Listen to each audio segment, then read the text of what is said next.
Kami percaya Engkau tidak pernah meninggalkan kami ya Tuhan. Apapun yang terjadi dalam hidup kami tahu segala perkara dapat kami tanggung di dalam Yesus yang memberikan kemenangan buat setiap kami. Kami bersyukur sebab pagi hari ini kami ada dalam hadirat Tuhan. Hadirat Tuhan membuat kami tenang. Hadirat Tuhan membuat kami kuat. Hadirat Tuhan memampukan kami untuk menghadapi setiap pergumulan kami. Itu sebabnya pagi hari ini Tuhan, melalui pujian yang kami agungkan, naikkan Engkau, pujian penyembahan ini kami memuliakan nama Tuhan. Dan pujian ini mengingatkan kami bahwa apapun yang terjadi dalam hidup kami harus tetap percaya sebab kami tahu 1.000 boleh rebah di sisi kiri kami, 10.000 boleh rebah di sisi kanan kami, itu tidak akan menimpa kami. Sebab tangan Tuhan yang kuat, itulah yang memegang kami. Segala sesuatu boleh terjadi di luar kendali dan rencana kami, tapi semua tetap ada dalam rencana besar Tuhan. Semua tetap ada dalam kendali Tuhan Yesus. Kami tenang, sebab Tuhan memberikan ketenangan buat setiap kami. Pagi hari ini ya Bapa, kami umat-Mu dari berbagai-bagai denominasi gereja, kami datang dari berbagai-bagai daerah, berkumpul di rumah kami masing-masing, mesatukan hati kami menyembah Engkau Yesus, Tuhan dan Juru Selamat kami, yang kami percaya segala perkara dapat kami tanggung dalam Yesus yang memberikan kemenangan dalam hidup kami. Bapa, kami mau buka hati kami pagi hari ini. Kami mau sendingkan telinga kami untuk mendengarkan sebagian daripada firman-Mu. Roh Kudus urapi setiap kami, lawat setiap kami, sehingga pagi hari ini bukan pagi biasa-biasa yang kami lalui. Pagi hari ini adalah pagi berkat. Pagi hari ini adalah pagi mujizat. Pagi hari ini adalah pagi kemenangan. Pagi perjumpaan kami dengan Yesus lewat firman-Mu. Karena itu jamah masing-masing kami ya Roh Kudus. Urapi kami dengan roh hikmat dan wahyu, sehingga kami mengerti akan kebenaran. Dan biarlah kebenaran ini yang memerdekakan hidup kami. Di dalam nama Tuhan Yesus kami berdoa. Sama-sama kita katakan amin. Haleluya. Haleluya. Kita menikmati hadirat Tuhan di rumah kita masing-masing saudara. Kita merasakan kuasa Tuhan mengalir dalam kehidupan kita. Dan kita beriman, kita percaya bahwa kalau ada roh Allah dalam hidup kita, karena ketika firman Tuhan katakan, ketika kita memuji, menyembah Tuhan, maka Allah hadir, Allah bertahta di atas puji-pujian umatnya. Di situ kita dilawat Tuhan. Di situ kita mengalami lawatan Tuhan. Yang sakit dijamah disembuhkan Tuhan, yang berbeban berat diberikan kelegaan, yang susah dihiburkan, bahkan yang terikat dilepaskan. Dan hari ini, pagi ini, kita akan mengalami lawatan Tuhan. Amin saudara. Yes. Haleluya. Saudara dikasih dalam Tuhan, kita masih ada dalam rangkaian topik khotbah hati-hati dengan tipuan iblis. Selama seminggu saya sudah sampaikan 5 hal saudara dikasih dalam Tuhan. Dan sekarang kita masuk dalam hal ke-6, apa yang menjadi tipuan iblis dalam kehidupan orang percaya. Karena saya rindu setiap umat Tuhan yang Tuhan percayakan untuk saya layani setiap pagi dalam ibadah doa pagi ini mengerti betul, sehingga kita tidak menjadi orang-orang yang akhirnya tertipu menjalankan ibadah kita, menjalankan doa-doa kita, membawa pujian penyembahan kita kepada Tuhan, tapi hidup kita tetap diikat dengan dosa, hidup kita tetap diikat dengan kebiasaan-kebiasaan buruk, hidup kita tetap masih melakukan keinginan-keinginan daging. Itu adalah tipuan iblis yang akhirnya tetap mengikat hati kita, sekalipun tubuh kita datang kepada Tuhan, tapi hati kita tetap terikat oleh kuasa kegelapan. Nah, pembahasan-bahasan yang sudah saya bahas dalam seminggu kemarin, saudara yang dikasih dalam Tuhan, tepatnya dari hari Senin sampai dengan hari Jumat, saya sudah masukkan atau saya sudah upload di YouTube channel saya, Glenn Atuheru. Jadi setiap kita, saya sangat mengharapkan untuk terus belajar, tetap terus belajar, sehingga kita bisa mengerti akan kebenaran yang apa yang Tuhan mau untuk kita nyatakan dalam kehidupan kita, sehingga pada akhirnya kita tidak terus jatuh bangun dalam dosa karena kita dipermainkan oleh iblis. Hati-hati. Alkitab katakan iblis menyamar seperti malaikat terang. Kelihatannya dia benar, kelihatannya ini bagus, tapi ujung-ujungnya Alkitab bilang mendatangkan kebusukan, ujung-ujungnya mendatangkan kehancuran. Karena ada jalan yang disangka lurus tapi ujungnya membawa maut. Saya sedikit review buat setiap umat Tuhan yang mungkin baru pertama kali bergabung dalam ibadah doa pagi ini, ya kan? Dan hari pertama dalam rangkaian khotbah tipuan iblis dalam kehidupan orang percaya, saya sudah bahas jika Tuhan itu baik, ya kan? Ini yang sering kali iblis taruh dalam hati orang-orang muda, hati orang percaya. Kalau Tuhan itu baik, kenapa Tuhan izinkan hal-hal buruk menimpa hidup saya? Kalau Tuhan itu baik, kenapa Tuhan izinkan sakit penyakit menimpa hidup saya? Katanya Tuhan itu Bapa yang baik, tapi kenapa ada hal-hal yang buruk menimpa hidup saya? Saya sudah bahas di hari pertama, saudara bisa lihat di YouTube channel saya, Glenn Latuheru. Judulnya di sana adalah tipuan iblis terhadap orang percaya part 1, ya kan, part yang pertama.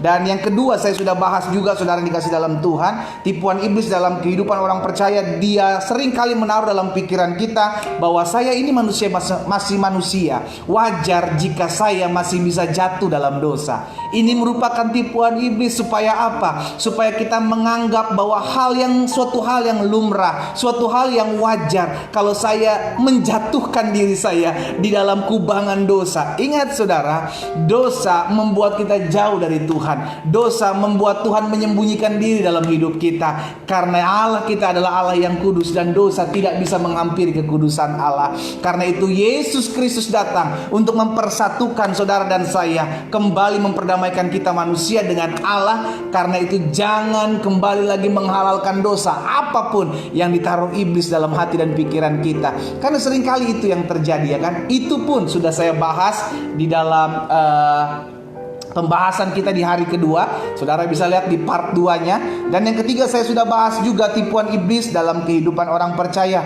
Seringkali dia menaruh dalam pikiran kita, untuk apa pendeta saya mengampuni orang yang berdosa kepada saya jika dia tidak mau berubah? Untuk apa saya mengampuni dosa orang yang bersalah kepada saya kalau besok dia lakukan lagi? Bukankah itu sering ada dalam hati dan pikiran kita? Buat apa gue ngampunin dia, besok juga dia buat lagi? Udah gak usah lah ngampunin dia, memang karakternya begitu, memang dia seperti itu. Ini juga tipuan iblis yang akhirnya menyusahkan hidup setiap anak-anak Tuhan dengan mengikat kebencian dalam hati kita, dengan membiarkan roh kebencian dalam hati kita, sehingga akhirnya kita tidak bisa melepaskan pengampunan kepada orang yang bersalah kepada kita. Hal ini pun sudah saya bahas dan sudah saya sampaikan kepada setiap umat Tuhan. Saudara bisa lihat kembali YouTube channel saya. Yang keempat, kita juga sudah bahas tipuan iblis dalam kehidupan orang percaya. Seringkali dia menaruh pikiran ini, sekalipun saya terus berbuat dosa, Tuhan tetap mengasihi saya karena Tuhan adalah kasih. Sehingga akhirnya ada banyak orang-orang Kristen tomat. Hari ini tobat, besok kumat, besok lagi tobat, besoknya lagi kumat, jatuh bangun dalam dosa. Kenapa? Karena memiliki konsep yang salah tentang kasih Allah. Dia berpikir, nah ini yang seringkali iblis tahu dalam pikiran orang percaya. Gak apa-apa buat dosa aja, besok akan Tuhan ampuni lagi. Gak apa-apa lakukan dosa saja, nanti lu minta ampun lagi. Tuhan itu maha kasih. Jangan lupa, selain dia kasih, dia juga adil. Karena keadilannya itu, maka dia harus menghukum setiap dosa yang ada. Dia mengasihi orang berdosa, tapi dosa tetap harus ada hukuman. Makanya Alkitab bilang, jika engkau menabur dalam daging, maka engkau akan menuai kebinasaan. Dan upah dosa ialah maut. Dan yang kelima, kemarin juga saya sudah bahas di hari Jumat, tepatnya sudah dikasih dalam Tuhan, bahwa seringkali iblis menaruh dalam pikiran kita, menginjil itu bukan pekerjaan saya. Menginjil itu pekerjaan pendeta. Menginjil itu, bersaksi itu pekerjaan orang-orang yang sekolah teologi ya. Saya mah cuma jemaat biasa. Inilah tipuan iblis. Padahal kebenarannya adalah setiap kita adalah hamba Tuhan. Kenapa kita dikatakan hamba Tuhan? Karena kita sudah ditebus dari hamba dosa, dari hamba kegelapan, dibeli oleh darah Yesus menjadi hamba kebenaran, menjadi hamba Allah, menjadi hambanya Tuhan Yesus. Amin. Karena kita adalah hamba kebenaran, hamba Tuhan Yesus, maka kita wajib, harus, kudu, mesti, wah tuh saudara, melakukan apa yang Tuhanku suruh. Karena saya hamba. Apa yang Tuhanku suruh? Pergi, jadikanlah semua bangsa muridku. Jadi setiap kita, siapapun kita, status kita apapun, dan profesi kita apapun, kita harus tetap menginjil. Kita harus tetap menyampaikan kabar baik. Kita tetap harus bersaksi. Nah, hari ini saudara dikasih dalam Tuhan, dalam bahasan ke-6 tentang tipuan iblis dalam kehidupan orang percaya, saya pelajari begini saudara. Ini bahaya sekali.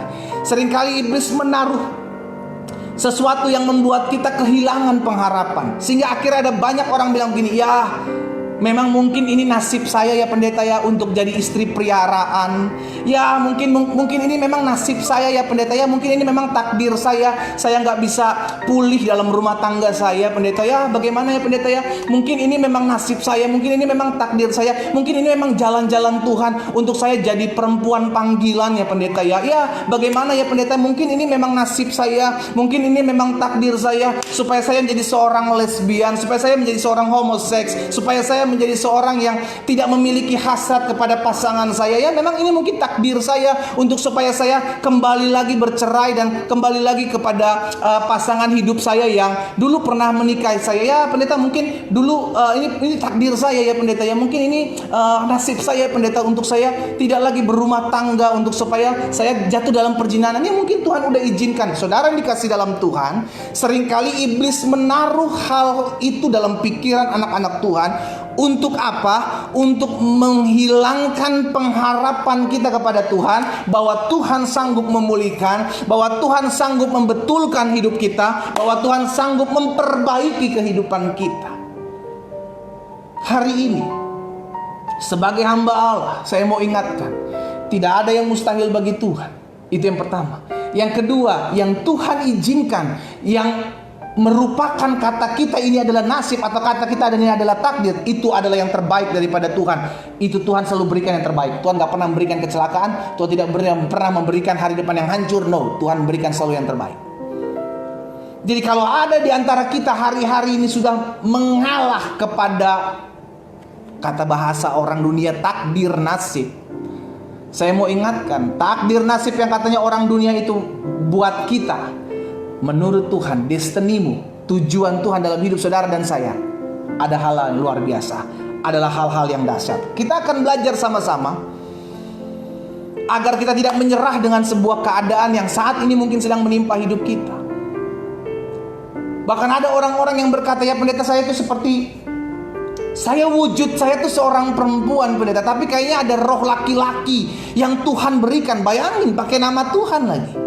Wujud perempuan yang Tuhan berikan roh laki-laki dalam hidup saya, sehingga akhirnya saya jadi seorang tomboy. Dan saya nggak tertarik dengan seorang perempuan, dengan seorang laki-laki, karena saya perempuan. Saya nggak tertarik dengan seorang laki-laki, saya tertarik dengan perempuan, karena roh itu ada dalam saya, itu laki-laki pendeta. Saya tuh roh laki-laki yang terjebak di tubuh perempuan. Itu tipuan iblis, bos.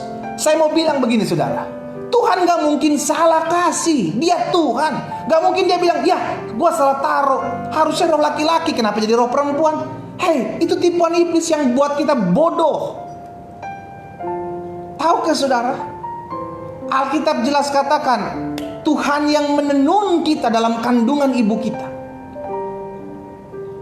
Kalau Tuhan yang menenun kita dalam kandungan ibu kita, gak mungkin Tuhan salah kasih, gak mungkin Tuhan salah pilih. Jadi kalau ada orang-orang yang akhirnya berakhir dengan hubungan sesama jenis, baik lesbian maupun homoseks, dengan berkata, ya pendeta, saya itu sebenarnya laki-laki yang terjebak di tubuh perempuan, atau sebaliknya, saya itu perempuan yang terjebak di tubuh laki-laki. Bos, itu tipuan iblis. Tuhan gak pernah salah kasih, Tuhan gak pernah salah memilih, saudaraku. Nah, ini akan kita pelajari sama-sama, sehingga akhirnya kita tidak pasrah dengan keadaan dan bilang, ya mungkin memang saya ditakdirkan sama Tuhan untuk menjadi seorang lesbian. Ya mungkin memang saya ditakdirkan oleh Tuhan sebagai seorang homoseks. Ya memang saya ditakdirkan oleh Tuhan rumah tangga saya hancur. No, Tuhan tidak pernah merencanakan yang hal-hal yang jahat dalam hidup kita. Tuhan gak pernah merancangkan dan memberikan sesuatu yang jahat dalam hidup anak-anaknya, saudaraku.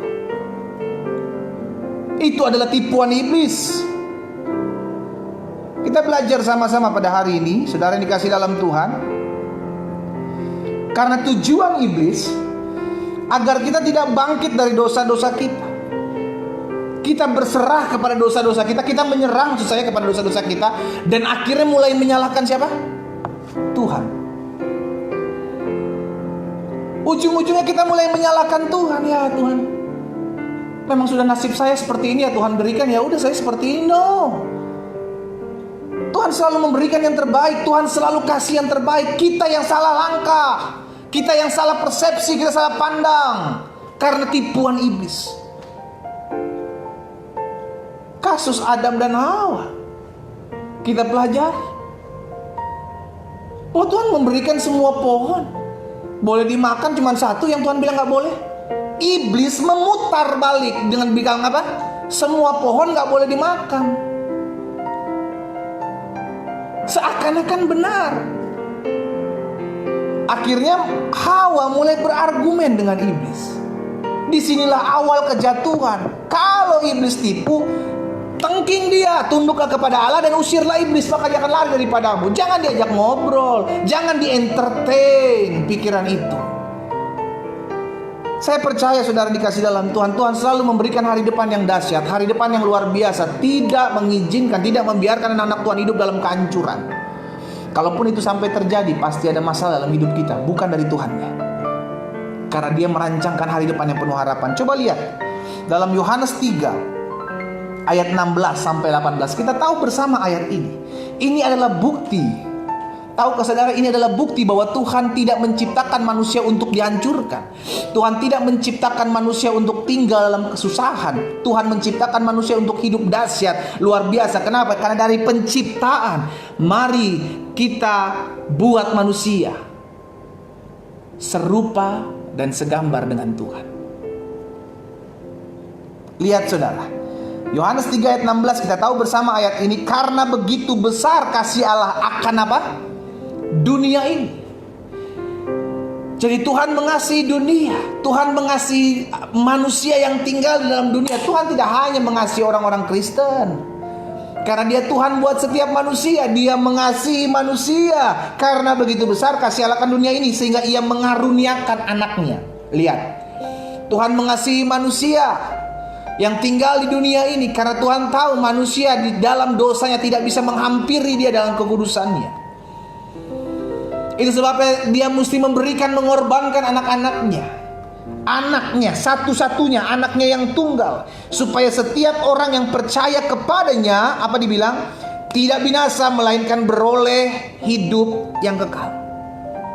Saudara lihat, dari sini kita mengerti bahwa Tuhan mau setiap kita memperoleh keselamatan, setiap kita kembali kepada kemuliaan Tuhan. Dengan cara apa? Memberikan Yesus kepada manusia untuk menebus dosanya, supaya kita dengan Allah kembali dipersatukan. Tapi apa yang terjadi? Ada banyak orang tidak mau. Mereka datang, kata Yohanes, dia datang kepada milik kepunyaannya, tetapi kepunyaannya menolak dia. Tetapi orang yang menerimanya diberikannya kuasa untuk menjadi anak-anak Allah. Akhirnya orang-orang yang menerima Yesus, orang-orang yang menerima kemurahan Tuhan yang diberikan kepada manusia, dialah yang mengalami janji Tuhan. Haleluya. Sebab Allah mengutus anaknya ke dalam dunia, bukan untuk menghakimi dunia, melainkan untuk menyelamatkannya. Lihat saudara ya. Jadi Tuhan rindu manusia itu kembali dipulihkan. Berarti Tuhan mengasihi manusia, Tuhan mau ada pemulihan. Iblis sebaliknya. Iblis mau manusia tetap hancur, sehingga akhirnya Tuhan disalahkan. Gimana saya bisa mengalami pemulihan kalau Tuhan buat begini, Tuhan buat begitu? Lihat saudara, liciknya iblis. Sehingga akhirnya kita mulai menyalahkan Tuhan dalam kehidupan kita. Saya mau ingatkan kebenarannya hari ini saudara. Tuhan selalu memberikan dan sudah menyediakan yang terbaik buat anak-anaknya. Terbukti apa? Yohanes 3 ayat 16 tadi. Tuhan tidak mau kita hidup dalam kebinasaan. Dia menyediakan keselamatan buat kita. Tapi pada akhirnya kita diberikan kehendak bebas. Apakah kita mau mengambil? Kita mau menerima Yesus sebagai Tuhan dan Juru Selamat yang menyelamatkan kita, atau kita tidak mau menerimanya? Itu keputusan kita. Makanya barang siapa percaya kepadanya, kepada Yesus, dia tidak akan dihukum. Lihat saudara, barang siapa tidak percaya, ia telah berada di bawah hukuman, sebab ia tidak percaya dalam nama anak tunggal Allah. Jadi jelas. Oh haleluya. Nah, jadi hari ini jangan sampai kita ditipu iblis dengan berkata, ya sudah nasib saya jadi istri peliharaan, ya sudah nasib saya rumah tangga saya hancur, ya sudah nasib saya jadi seorang lesbian, jadi seorang homoseks, ya sudah nasib saya. No, Tuhan tidak pernah membiarkan engkau, saudara dikasih dalam Tuhan, hidup dalam kehancuran. Kitalah yang mau tinggal dalam kehancuran dan merasa nyaman dengan keadaan ini. Hati-hati dengan tipu daya iblis. Ini salah satu buktinya lagi kalau Tuhan menginginkan hidup kita dahsyat, hidup kita luar biasa. Rancangan Tuhan itu rancangan yang dahsyat. Yeremia 29 ayat 11 sampai dengan ayat 14. Saudara perhatikan di sana. Yeremia pasal 29 ayat 11 dan sampai dengan 14. Firman Tuhan bilang begini, sebab aku ini mengetahui rancangan-rancangan yang ada padaku, kata Tuhan, mengenai saudara dan saya. Tuhan tahu aku sudah merencanakan ini dalam hidupmu. Tuhan tahu sudah aku rancangkan sesuatu yang dahsyat luar biasa terjadi dalam hidupmu. Aku tahu. Demikian firman Tuhan, yaitu rancangan damai sejahtera. Lihat saudara, bukan rancangan kecelakaan, untuk memberikan kepadamu hari depan yang penuh harapan. Ini rencana Tuhan, ini destiny Tuhan, ini nasib Tuhan dalam hidup kita, ini tujuan Tuhan dalam hidup kita. Hari depan penuh harapan, bukan rancangan kecelakaan, tapi rancangan apa? Rancangan damai sejahtera. Jadi Tuhan gak pernah menentukan engkau menjadi seorang lesbian. Tuhan tidak mau melihat engkau menjadi seorang homoseks. Itu adalah tipuan iblis. Akhirnya engkau mulai mensahkan apa yang iblis tahu dalam pikiranmu, dan mulai menyalahkan Tuhan dengan keberadaanmu. Sampai sini saudara ngerti? Tuhan gak pernah salah membuat sesuatu, saudara. Dia sudah rencanakan yang matang. Dan di Taman Eden Tuhan hanya ciptakan dua manusia, laki dan perempuan. Dan ini sepasang. Ini sepasang. Laki harus sama dengan perempuan, harus jalan bersama-sama dengan perempuan. Ini sepasang. Dan perempuan harus bersama-sama dengan laki. Tuhan tidak menciptakan perempuan dengan perempuan. Tuhan tidak menciptakan laki dengan laki. Kalau tiba-tiba kita berpikir, oh mungkin Tuhan salah ciptakan, yang bilang seperti itu jelas bukan Roh Kudus. Jelas itu dari iblis. Ya, habis pendeta saya sudah terlalu banyak dikecewakan oleh laki-laki, saya sudah terlalu banyak dikecewakan oleh perempuan. Tapi itu tidak menjadi alasan untuk engkau mencari pasangan yang yang sesama jenis, kan? Itu kan merupakan tipuan iblis. Akhirnya tidak bisa melepaskan pengampunan. Kita tinggal dalam kepahitan, kita tinggal dalam kebencian. Akhirnya kita sebagai seorang perempuan membenci semua laki-laki dan mulai menjalin hubungan dengan perempuan sama jenis. Hati-hati tipuan iblis, saudara. Hati-hati tipuan iblis. Tuhan tidak pernah salah menciptakan manusia. Bentuknya perempuan, pasti rohnya perempuan. Gak mungkin bentuknya perempuan Tuhan kasih roh laki-laki dengan bilang, ya gua salah taruh. No. Kalau ada yang punya pikiran itu jelas dari iblis. Sebab aku mengetahui rancangan-rancangan apa yang ada padaku mengenai kamu, kata Tuhan. Demikian firman Tuhan, yaitu rancangan damai sejahtera dan bukan rancangan kecelakaan, untuk memberikan kepadamu hari depan yang penuh harapan. Lihat saudara, Tuhan gak menghendaki kehancuran atas hidup manusia. Itu sebabnya terbukti ketika Tuhan memberikan Yesus Kristus untuk menebus setiap kita. Itu membuktikan bahwa Allah mengasihi dunia. Dan apabila kamu berseru, ayat 12, dan datang untuk berdoa kepadaku. Lihat saudara, apabila kamu berseru dan datang berdoa kepadaku, maka aku mendengarkan kamu. Ini jaminan kehidupan anak-anak Tuhan, bahwa setiap doa kita didengar oleh Tuhan. Sama-sama bilang sama saya, doaku didengar Tuhan. Amin. Apabila kamu berseru dan datang kepadaku untuk berdoa, maka aku akan mendengarkan kamu. Ayat 13, dan apabila kamu mencari aku, kamu akan menemukan aku. Apabila kamu menanyakan aku dengan segenap hati, aku akan memberikan kamu menemukan aku. Demikian firman Tuhan. Aku akan memulihkan keadaanmu dan mengumpulkan kamu ke antara segala bangsa dan segala tempat kemana kamu telah kecuali-beraikan. Demikian firman Tuhan. Aku akan mengembalikan kamu ke tempat yang dari mana aku telah membuang kamu. Lihat, Tuhan rindu ada pemulihan. Jelas. Tapi iblis mau kita tetap hidup dalam kehancuran, kita tetap hidup dalam kepalsuan, kita tetap hidup dalam kemunafikan. Iblis mau seperti itu. Yang Tuhan mau kita dipulihkan. Jelas Tuhan mau kita dipulihkan. Yohanes 10 ayat 10 bilang begini, Pencuri datang, iblis datang hanya untuk mencuri, membunuh, dan membinasakan. Lihat saudara, kelicikan iblis. Dia pakai segala sesuatu untuk mencuri pandangan kita dari Tuhan, membunuh iman kita, dan membinasakan hidup kita. Curi, bunuh, binasa, job desk-nya iblis. Kalau hari-hari ini kau sedang dicuri pandanganmu, engkau tidak lagi memandang kemuliaan Tuhan, kau hanya melihat masalah.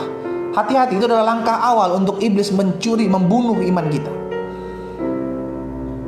Karena semakin hari ketika iman kita semakin terpuruk, maka di situ kita mulai dibinasakan. Tetapi aku datang, kata Yesus, supaya mereka mempunyai hidup, dan hidup dalam segala kelimpahan. Dari ayat-ayat ini, baik Yohanes 10 ayat 10, Yeremia 29 ayat 11, dan Yohanes 3 ayat 16, jelas memberikan kita gambaran bahwa yang Tuhan mau adalah sebuah kehidupan yang layak buat anak-anak Tuhan. Yang Tuhan mau kita hidup sesuai dengan apa yang Tuhan izinkan terjadi dalam hidup kita, yakni apa? Masa depan, hari depan yang penuh harapan, rancangan damai sejahtera, dan bukan rancangan kecelakaan. Itu yang Tuhan mau. Itu tujuan Tuhan dalam hidup saudara dan saya. Itu destiny saudara dan saya dalam hidup kita ketika Tuhan kita terima Yesus sebagai Tuhan dan Juru Selamat. Ini kebenarannya saudara. Ini kebenaran yang harus kita terima. Bukan Tuhan kehendaki kehancuran dalam hidup kita. No. Nah, akhirnya kita belajar begini. Berarti rencana Tuhan dalam hidup kita adalah membawa kita kepada seluruh rencana Allah yang dahsyat, rencana Allah yang besar, rencana Allah yang luar biasa untuk tergenapi atas hidup kita. Saudara ingat ketika umat Tuhan dari umat bangsa Israel diperbudak di Mesir, Tuhan mau mengeluarkan mereka. Tuhan pakai Musa. Apa janji Tuhan kepada mereka semua yang keluar dari tanah Mesir? Aku akan menyediakan tempat bagimu. Aku akan memberikan kau suatu negeri yang berlimpah susu dan madunya. Engkau akan masuk di sana. Aku akan menjadi Allahmu, engkau akan menjadi umat. Itu janji Tuhan. Buat siapa? Buat semua. Tapi berapa orang yang masuk ke dalam perjanjian itu, saudara? Yosua dan Kaleb. 2 orang saja. Yosua dan Kaleb. Kemana mereka semua? Habis di padang gurun. Kenapa? Karena mereka merasa Tuhan percuma bawa kami keluar. Lebih baik kami di Mesir. Ya memang keadaan kami memang harus diperbudak di Mesir. Udah buat apalah Tuhan. Akhirnya apa yang mereka mau, apa yang mereka minta, itu yang Tuhan buat dalam hidup mereka. Binasalah mereka semua di Mesir, di padang gurun. Tapi Yosua dan Kaleb memiliki hati yang berbeda. Firman Tuhan bilang, mereka lah yang masuk dengan menikmati apa yang Tuhan janjikan. Seringkali dalam kita mengiring Tuhan, saudara dikasih dalam Tuhan, kita gak menyadari bahwa Tuhan selalu buat yang terbaik. Tuhan selalu mengarahkan kita hidup yang lebih baik. Tapi iblis yang ada dalam pikiran kita, iblis dalam hati kita ini seringkali mengintimidasi dengan membuat kita lemah, dengan membuat kita terpuruk, dan akhirnya kita gak bisa bangkit, kita gak bisa maju. Dan kita mulai berpikir, ya Tuhan memang udah merencanakan seperti inilah. Mungkin ini yang Tuhan mau, rumah tangga saya hancur. Mungkin ini yang Tuhan mau. No, Tuhan gak mau melihat rumah tanggamu hancur. Tuhan gak mau melihat engkau jadi seorang lesbian. Tuhan gak mau melihat engkau menjadi seorang homoseks. Tuhan gak mau melihat engkau hancur, saudaraku. Tuhan mau melihat engkau berhasil. Tuhan mau melihat engkau beruntung. Itu yang Tuhan mau. Jelas firman tadi sudah dikatakan dalam Yesaya. Aku mengetahui rancangan-rancangan apa yang ada kepadaku mengenai kamu. Tuhan tahu kok. Cuma seringkali kitanya yang tetap nyaman dalam keadaan saat ini, dengan berkata apa? Ya Tuhan udah izinkan hal ini buat pendeta, buat saya. Ya saya mah terima aja lah. Saya seorang yang jahat, ya udah tetap saya jadi seorang jahat. Mungkin memang takdir saya sama Tuhan jadi orang jahat kali. Itu tipuan iblis, Pak. Itu tipuan iblis, Bu. Itu tipuan iblis, orang-orang muda. Tuhan tidak menghendaki engkau menjadi seorang yang hancur hidupmu. Tuhan menghendaki engkau menjadi orang yang dahsyat, luar biasa. Tuhan tidak pernah merancangkan kecelakaan dalam hidupmu. Tuhan merancangkan hari depan yang penuh harapan. Nah, jadi pertanyaan selanjutnya begini. Kalau memang Tuhan izinkan hal-hal yang baik, Tuhan izinkan, Tuhan punya rencana yang besar dalam hidup saya. Tuhan punya rancangan yang luar biasa, rancangan damai sejahtera hari depan yang penuh harapan. Kenapa hal-hal yang saya alami sekarang ini ada dalam hidup saya? Ini jadi pertanyaan besar. Tapi jangan sampai engkau menyalahkan Tuhan karena hal itu. Kita lihat kenapa hal itu bisa terjadi. Yang pertama saya pelajari, hal itu bisa terjadi karena dosa. Karena dosa. Yang pertama karena dosa. Jelas dosa membuat kita menerima hukuman. Dosa membuat kita jauh dari Tuhan. Sehingga akhirnya kita apa? Kita berjalan sesuai dengan daging kita. Kita memuaskan keinginan-keinginan daging kita. Saudara dikasih dalam Tuhan, dengar baik. Selalu berulang-ulang dari awal saya bilang bahwa dalam hidup ini ada keinginan daging dan ada keinginan roh. Kita menuruti keinginan mana, itu akan menentukan tujuan kita nantinya. Kalau engkau menabur dalam kedagingan, Alkitab bilang engkau menabur dalam dagingmu, engkau akan menuai kebinasaan. Tapi ketika engkau mulai menabur dalam rohmu, maka engkau akan menuai kehidupan kekal. Kita menabur di mana? Kita melakukan apa yang kita kehendaki, itu daging kita atau mengikuti keinginan roh kita? Tapi gak gampang pendeta. Iya betul, karena keinginan daging selalu berjuang melawan keinginan roh. Itu sebabnya kenapa perlu kita beribadah, perlu kita menyembah Tuhan, perlu kita berdoa supaya kita menaklukkan daging kita di bawah keinginan roh. Lah kita yang berdoa tiap hari, kita yang baca firman tiap hari, kita yang menyembah Tuhan tiap hari aja masih ada goncangan, apalagi kita gak berdoa, kita gak baca firman, kita gak menyembah Tuhan. Lemahlah kita. Jadi yang pertama, kenapa hal itu bisa terjadi? Yang jelas, yang pertama karena dosa. Kalau kau berkata, tapi pendeta saya sudah tidak melakukan dosa kok. Saya sudah tinggal dalam kebenaran, saya sudah melakukan apa yang Tuhan mau. Kita cek. Jangan-jangan masih ada pikiran-pikiran kita yang masih buka celah. Hati kita yang masih buka celah. Kita mungkin masih menyimpan kebencian. Kita mungkin belum mengampuni orang yang bersalah kepada kita. Coba cek. Sehingga akhirnya kita mengerti kenapa hal ini bisa terjadi dalam hidup saya. Karena dosa akan membawa penderitaan dalam hidup kita, saudara. Kita lihat Hawa, kita lihat Adam. Ketika mereka tinggal di Taman Eden bersekutu dengan Tuhan, wow, indah. Tapi ketika mereka terjebak dalam permainan liciknya iblis dan mulai makan apa yang dikatakan Tuhan tidak boleh, dia melakukan apa yang iblis suruh, termakan bujuk rayunya, maka saat itu kesusahan penderitaan menghampiri hidup Hawa dan menghampiri hidup Adam. Kita sudah belajar beberapa hari lalu bahwa dosa membawa kita dalam kehidupan yang hancur, kehidupan yang parah. Jadi yang pertama, hal itu bisa disebabkan oleh dosa. Yang kedua, lalu kenapa kita tidak bisa mengalami rencana Tuhan atau takdir Tuhan yang dahsyat itu dalam kehidupan saya? Yang kedua saya pelajari karena keputusan yang salah yang kita ambil di masa lalu atau di hari kemarin. Dalam hidup ini kita diperhadapkan dengan pilihan. Kita mau memilih yang mana? Kita mau memilih A ataupun kita mau memilih B? Itu akan menentukan hari depan kita, saudara. Contoh sederhana, engkau memilih sebuah pergaulan yang buruk. Hari ini engkau belum hancur, tapi hari nanti, someday lu akan lihat, oh hidupmu akan terpengaruh dengan pergaulan.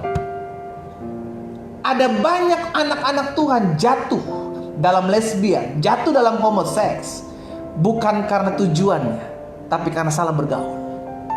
Ada banyak anak-anak Tuhan akhirnya mulai minum mabuk, bukan karena dia seorang peminum, bukan karena dia seorang pemabuk, tapi karena pergaulan.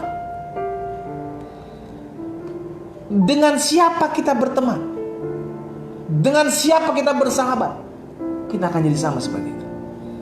Benarlah apa yang dikatakan firman Tuhan, pergaulan yang buruk merusak kebiasaan-kebiasaan yang baik. Tapi saya juga itu pun berlaku sebaliknya. Kalau engkau memiliki pergaulan yang baik, maka kebiasaan-kebiasaan burukmu akan bisa berubah.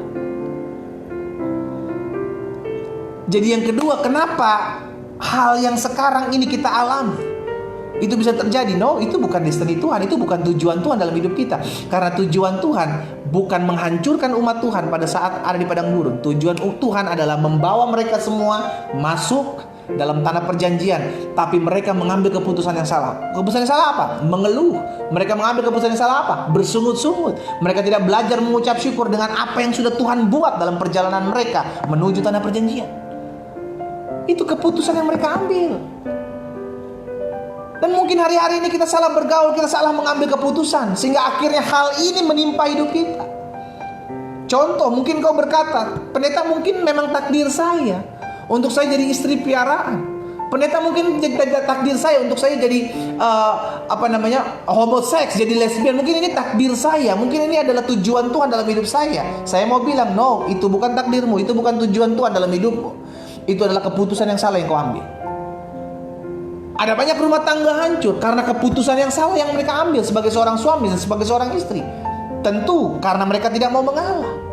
Tentu karena mereka tidak mau bayar harga, pikul salib. Tuhan Yesus sudah memberkati setiap rumah tangga anak-anak Tuhan yang diberkati dalam pernikahan yang kudus. Tapi bukan berarti dalam pernikahan itu mereka tidak bisa mengalami badai. Dan ingat, untuk bahagia dalam pernikahan adalah sebuah keputusan. Ada banyak orang menikah dan bilang, saya nggak bahagia dalam pernikahan saya, pendeta. Loh, bahagia itu bukan soal siapa suamimu, siapa istrimu. Bahagia itu sebuah keputusan yang kita ambil. Sekalipun suami saya punya kelemahan, sekalipun istri saya punya kelemahan, saya tetap memutuskan untuk hidup saya bahagia dengan kelemahan dia. Karena saya ada untuk melengkapi kekurangan saya. Suami saya ada untuk melengkapi kekurangan saya sebagai seorang istri. Itulah rumah tangga. Jadi kalau engkau mencari bahagia tapi engkau tidak mau memutuskan untuk bahagia, engkau kawin sama siapapun, engkau cari kemanapun, engkau tetap tinggal dalam ketidakbahagiaan. Kenapa? Karena kebahagiaan bukan dengan siapa engkau menikah, tapi kebahagiaan adalah sebuah keputusan. Amin. Yes. Makanya yang kedua, kenapa hal ini bisa terjadi dalam kehidupan kita? Itu bukan tujuan Tuhan dalam hidupmu. Tuhan tidak merancangkan kehancuran atas hidupmu. Itu bisa terjadi karena keputusan-keputusan yang kita salah kita ambil di hari kemarin. Makanya kalau apa-apa mau memutuskan itu berdoa dulu. Jangan baru ada ribut dikit dalam rumah tangga, cerai aja kita. Lo masalah kecil itu jangan dibesar-besarkan, masalah besar itu dikecilkan. Kebalik saudara, iya kan? Kalau ada masalah besar dalam rumah tangga kita dikecilkan. Kalau ada masalah kecil ya udah ditiadakanlah masalah itu. Jangan justru sebaliknya. Gak ada masalah dibesar-besarkan. Ada masalah kecil dibesar-besarkan. Susah nanti hidup kita. Dan itu bukan tujuan Tuhan. Kitalah yang memutuskan. Ingat, kita diberikan kehendak bebas, saudaraku. Kita diberikan kehendak bebas oleh Tuhan. Supaya apa? Supaya kita bisa memutuskan mana yang harus kita ambil. Makanya ketika Musa memimpin bangsa Israel keluar dari tanah Mesir dan berjalan di padang gurun menuju tanah perjanjian, Tuhan udah kasih Musa udah kasih pilihan berdasarkan perintah Tuhan. Musa udah kasih pilihan. Kepadamu kuperhadapkan berkat dan kutuk. Berkat ketika engkau mengikuti apa yang Tuhan perintahkan, dan kutuk akan mengikuti ketika engkau tidak lagi mengikuti apa yang perintah Tuhan. Pilihlah berkat, kata Musa. Berarti lakukanlah apa yang menjadi perintah Tuhan. Jadi Tuhan sudah memberikan dua pilihan. Dan kita sebagai umat Tuhan punya pikiran yang sehat, punya hati yang mengasihi Tuhan, dan punya sebuah langkah untuk mengambil sebuah keputusan untuk memilih apa yang baik buat kita. Bukan hanya hari ini, tapi untuk masa depan. Karena keputusan hari ini yang kita ambil, itu menentukan seperti apa hari depan kita. Kalau engkau salah bergaul hari ini, engkau akan hancur di hari ke depan. Kalau engkau salah mengambil tindakan hari ini, dengan mengambil keputusan untuk bercerai dalam setiap masalahmu, maka engkau bukan hanya menghancurkan hidupmu sebagai rumah tangga, sebagai suami istri, tapi engkau juga menghancurkan hidup anak-anakmu. Pikirkan jauh-jauh dan matang-matang sebelum engkau melangkah, sebelum engkau bertindak. Jangan hanya menuntut keegoanmu, keinginan-keinginan hawa nafsu daging. Pikirkan mana yang baik buat saya, mana yang baik buat keluarga saya. Pikirkan jauh ke depan, apakah ini baik buat saya, apakah ini bermanfaat buat saya.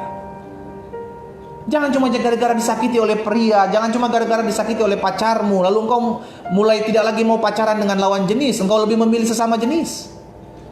Ya habis gimana ya pendeta, saya udah terlalu lama disakiti oleh lawan jenis, saya udah terlalu lama disakiti oleh pria. Udahlah nggak apa-apa lah, saya cari perempuan aja lah. Yang penting kasih, jenis kelamin nomor 2. Apa itu? Tipuan iblis. Tuhan menciptakan Adam, Tuhan menciptakan Hawa untuk Adam.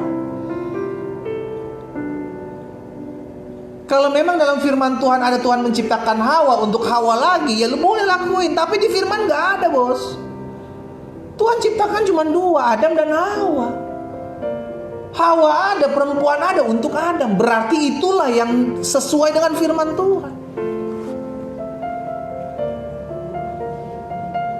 Hari-hari ini iblis jahat, boy. Bukan hari-hari ini, dari dulu iblis jahat. Dia menipu dengan kita, dengan membuat kita tinggal dalam kepahitan, tinggal dalam kebencian, saudara. Sehingga akhirnya kita kecewa dengan pasangan kita. Hati-hati, ya.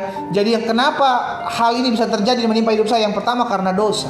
Yang kedua karena keputusan yang salah yang kita ambil di hari kemarin. Ingat, keputusan hari ini menentukan hari depan kita. Yang ketiga, kenapa hal ini bisa terjadi dalam kehidupan kita? Karena kita mengeraskan hati kita ketika Tuhan menjamah hidup setiap kita. Saudara, Tuhan mau memulihkan setiap kita. Tuhan mau memulihkan setiap kita. Hanya seringkali ketika kita sudah ada di dalam titik itu, kita tetap mengeraskan hati kita. Ingat, Tuhan tidak mau memaksa. Makanya Tuhan selalu memberikan apa? Memberikan penawaran. Contoh sederhana, Tuhan menawarkan, mari kepadaku semua kamu yang letih lesu, dan aku berikan kau kelegaan. Tuhan menawarkan ini supaya hanya mereka yang datang saja kepada Tuhan, Tuhan gantikan dengan kelegaan masa lalu. Kalau mereka gak mau datang, Tuhan gak paksa. Makanya dalam kitab Wahyu juga bilang kan, Wahyu 3 ayat 20, lihat, aku berdiri di muka pintu. Tuhan gak langsung masuk, Tuhan berdiri di muka pintu dan apa?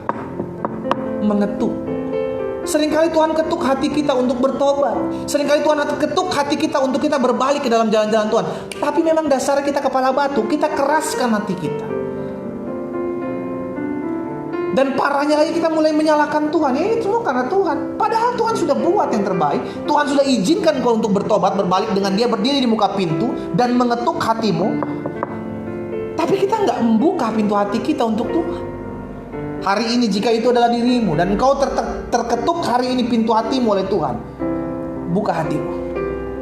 Tuhan mau memulihkan hidupmu dan bukan suatu kebetulan kau boleh bergabung dalam ibadah doa pagi hari ini.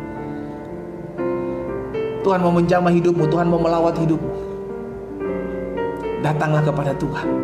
Dan yang keempat, yang terakhir, lalu kenapa kita tidak bisa mengalami rencana Tuhan, takdir Tuhan yang dahsyat itu dalam kehidupan kita? Yang pertama karena dosa, yang kedua karena keputusan yang salah yang kita ambil di hari kemarin, yang ketiga karena ketika kita jatuh dalam dosa dan Tuhan melawat hidup kita, kita tetap mengeraskan hati kita.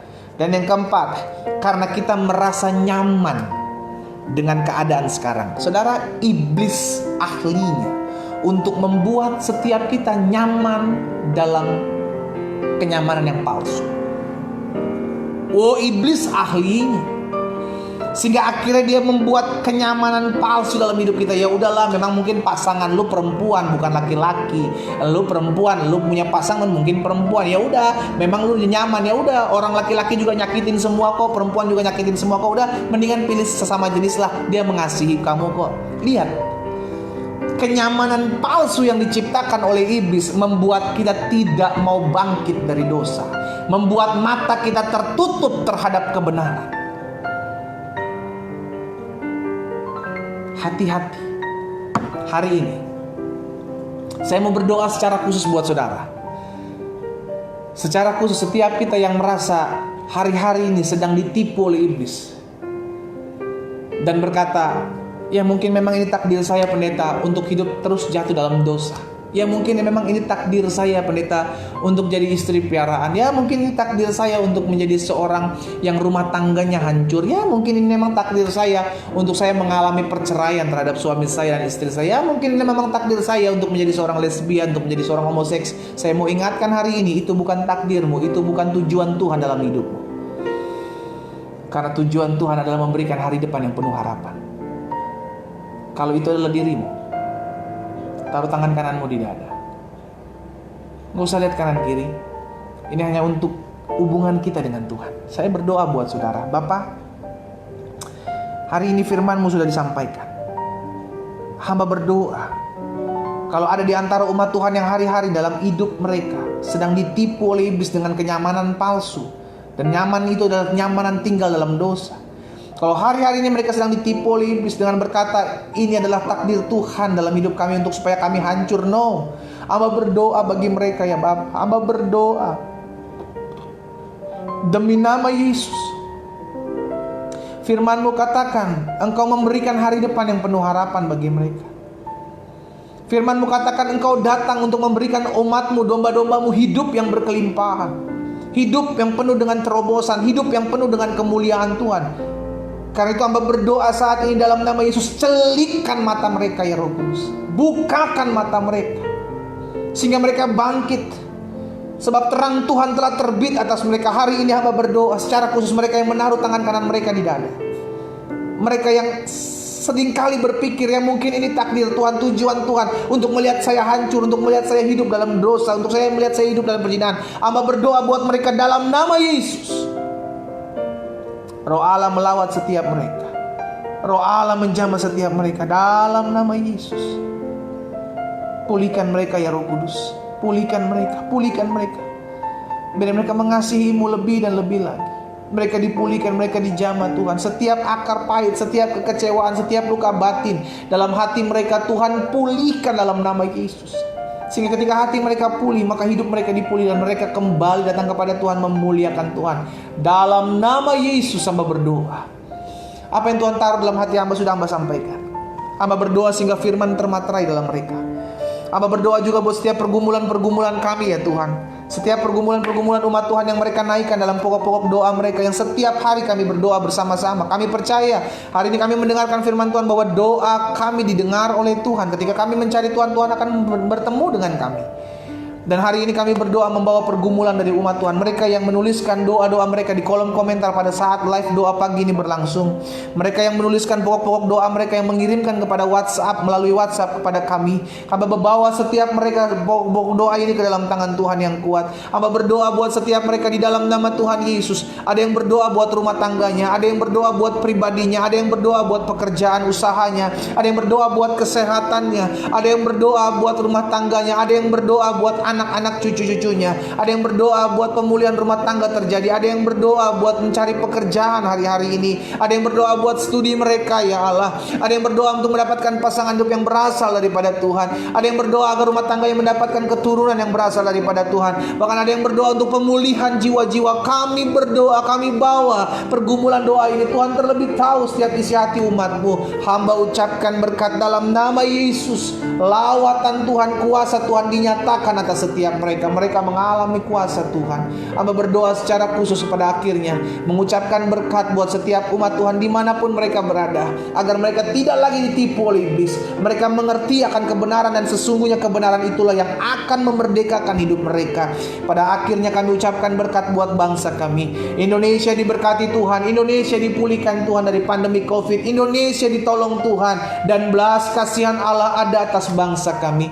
Pemimpin-pemimpin bangsa kami serahkan, presiden, wakil presiden, jajaran menteri yang ada, pemerintahan yang ada di pusat, di daerah, MPR, DPR, Kapolri, Panglima TNI kami doakan. Kami berdoa juga buat ketua BNPB, ketua BNPT, KPK yang ada dalam nama Yesus. Bahkan kami berdoa Tuhan berkati pemimpin-pemimpin daerah, gubernur, wali kota, bupati yang ada dalam nama Yesus. Bahkan Allah memberkati setiap mereka yang berdiri di garda terdepan di masa-masa pandemik ini. Allah menolong menyertai mereka, dokter-dokter, suster-suster, perawat-perawat rumah sakit, bahkan volunteer TNI Polri. Tuhan sertai dalam nama Tuhan Yesus. Bahkan terus kami berdoa buat setiap orang-orang yang merancangkan yang jahat atas bangsa kami, baik mereka yang mengambil keuntungan di tengah-tengah pandemi, maupun mereka yang berusaha memecah belah bangsa kami ya Tuhan. Kami berdoa disingkapkan oleh kuasa Allah dalam nama Yesus, sehingga mereka berbalik dari jalan-jalan mereka yang sesat, kembali kepada Tuhan di dalam nama Tuhan Yesus Kristus. Terima kasih Bapa yang baik. Pada akhirnya hamba berdoa menyerahkan setiap umat Tuhan satu persatu dalam hidup dan tanggung jawab mereka hari-hari ini. Oh, mereka diberikan hikmat, diberikan pewahyuan dari sorga. Turun kasih karunia Tuhan, turun anugerah Tuhan menyertai dan melingkupi hidup mereka. Karena itu saudara dikasih dalam Tuhan, umat Tuhan, arahkan kedua belah tanganmu kepada Tuhan, dan terimalah berkat yang datangnya daripada Tuhan. Bapa, hamba berdoa mengucapkan berkat buat setiap umat Tuhan yang berdoa dalam ibadah doa pagi di pagi hari. Hamba ucapkan berkat demi nama Bapa, Anak dan Roh Kudus, demi nama Tuhan Yesus Kristus. Turunlah berkat surgawi atas hidup mereka. Mereka disertai, mereka ditolong Tuhan. Rumah tangga keluarga mereka diberkati Tuhan. Pekerjaan usaha dagang mereka diberkati Tuhan. Bahkan campur tangan Tuhan ada dalam setiap kesehatan tubuh jasmani maupun rohani mereka. Dalam nama Tuhan Yesus Kristus kami berdoa dan kami percaya apa yang kami doakan sudah kami terima. Bersama-sama kita katakan amin. Haleluya. Saudara dikasih dalam Tuhan, kita tahu kebenaran hari ini bahwa Tuhan merancangkan apa yang baik, yang mendatangkan damai sejahtera, hari depan yang penuh harapan, sesuatu yang memuliakan hidup Tuhan dalam kehidupanmu. Itulah yang Tuhan rancangkan. Bukan rancangan kehancuran, bukan hari depan yang penuh dengan kecelakaan. No, yang Tuhan berikan selalu yang terbaik buat anak-anak Tuhan. Karena itu bangkit dan menjadi teranglah, sebab terang Tuhan terbit atasmu. Kita bertemu kembali saudara dikasih dalam Tuhan besok hari Selasa jam 4.30 waktu Indonesia bagian Barat, 5.30 waktu Indonesia bagian Tengah, dan 6.30 waktu Indonesia bagian Timur. Selamat pagi, selamat beraktivitas. Tuhan Yesus memberkati kita semua. Bye. Haleluya.